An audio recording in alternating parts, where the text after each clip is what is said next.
अगली खबर है यूपी के प्रयागराज से, जहां नवीन समाजवादी पार्टी के नेता कुलजीत सिंह ठाकुर ने चुनाव आयोग को दिया खास सुझाव। क्या खबर है यूपी के प्रयागराज से, जहां नवीन समाजवादी पार्टी के नेता कुलजीत सिंह ठाकुर ने चुनाव आयोग को दिया खास सुझाव। आइए सुनते हैं किस तरह से इस सुझाव का लाभ मिलता है चुनाव आयोग को, जानते हैं उन्हीं की जुबानी।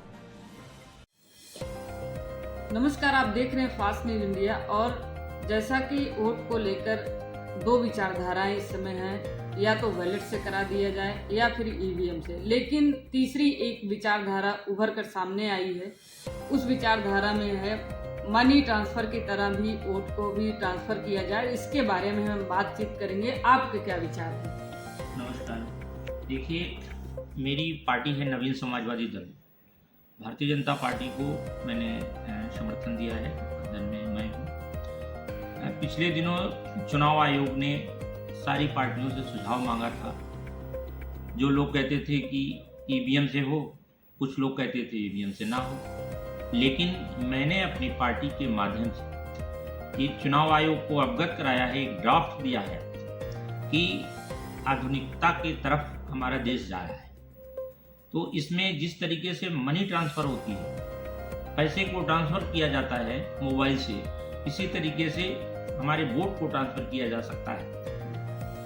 और पिछले चुनाव में 1,30,000 करोड़ लोकसभा में पैसा खर्च हुआ है, जो कम से कम 25-30 देशों की पूरी आमदनी नहीं है, या कहिए उनका बजट नहीं है। ये इतना भारत में खर्चा होता है।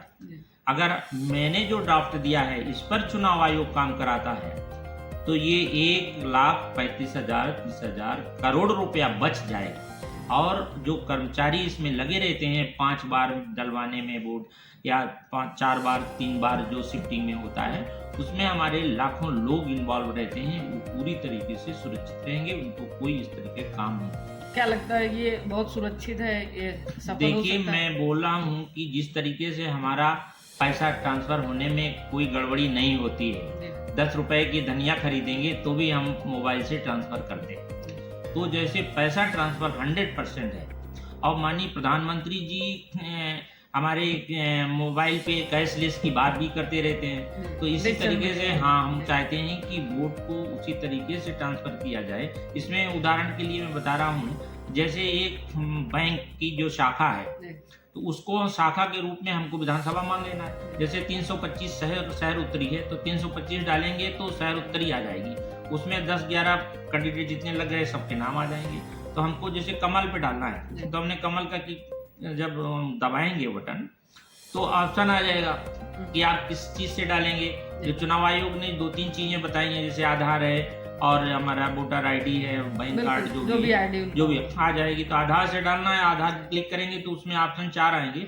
उसमें नाम, मोबाइल नंबर, आधार नंबर और भाग संख्या, ये चारों आप भर देंगे, आपके व्हाट्सएप पे वो मैसेज आ जाएगा। जब मैसेज आ जाएगा तो क्लियर हो जाएगा कि आपका ही वोट है, और आप अपने संबंधित प्रत्याशी को वोट डालने का काम करेंगे। ये ड्राफ्ट मैंने दिया है। कितना कारगर साबित होगा ये 100% कारगर होगा, और विदेशों में हो रहा है। आज नहीं तो 2-4 साल में ये होना ही होना है। क्योंकि मशीनरी को पहले से, जैसे हम आरटीजीएस करते थे, बैंक में जाते थे तो वहाँ मशीन को पैसा जमा करके फॉर्म भर के करते थे। आज उसी रूप में हम करते हैं, ईवीएम से वहाँ जाते हैं, लाइन लगते हैं, उसमें डालते हैं, तब होता है। तो अब जब मोबाइल बैंकिंग हो गई तो मोबाइल वोटिंग भी होना चाहिए। आपका कहने का मतलब कि समय भी बचेगा और पैसे भी बचेंगे। पूरी तरीके से समय बचेगा, पैसा बचेगा। वोटिंग संख्या जो है वो हमारी जो 52-55% होती है 80% हो जाएगी। हर तरीके का व्यक्ति डाल लेगा, मजदूर है, कर्मचारी है, बुजुर्ग है, बच्चा है, जो आ सकता है नहीं आ सकता है। उसके लिए खास बात यह है कि मैंने 3 दिन का समय मांगा है, ताकि नेटवर्क इशू ना रहे।